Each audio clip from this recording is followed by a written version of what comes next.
Oftentimes we hear from Ottawa, from our Prime Minister, it's my way or out. Barry Bussey is a lawyer, he's a farmer. He is a head of an organization called First Freedoms. He joins me right now because so often we hear, the Prime Minister doesn't say, you're out, but he said, my way, this is what I believe. And we saw that with the protesters. I don't like these protesters, so I'm not going to meet with them. Other protesters I like, I agree with them, so I'm going to meet with them. Are we really, really closing down discussion and debate in Canadian society? Well, I think for one thing about the Prime Minister, he's consistent. And he's consistent to say that if you don't agree with me, I'm sorry, but you're not going to get any kind of benefits from this government. And so it's more than just, whether I meet with you or not. This is financial. This is financial, absolutely. In fact, we've seen that with the recent Emergency Act measures, financial. You don't agree with me, we're going to call you a terrorist, we're going to take your money, we're going to freeze your bank accounts. He's also made it very clear with religious groups, individuals who have been, or organizations that have been receiving money for summer student, the Canada Summer Student Jobs. Remember, they had to check off the box that they agreed with the ideology of the Prime Minister. If you didn't, no money. And very few people watching will know about that. I know about that, but very few will watch because it wasn't reported in the mainstream news because the mainstream news gets its money from the PMO.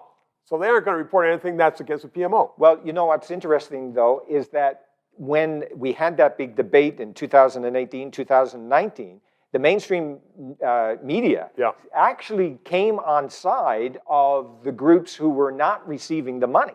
Now, we've also saw just in this last election, the Prime Minister said, look, any pro-life group that's going to be giving disinformation is not going to have charitable status. Now, think about that for a minute. Here we have a Prime Minister who had a group of people coming up to Ottawa, sitting down, and they were all upset over the vaccine mandates for these truckers, but they were deemed to be racist, misogynist, they were unacceptable, fringe minority with unacceptable views. And he's now being the arbiter of what disinformation is? It's incredible to me.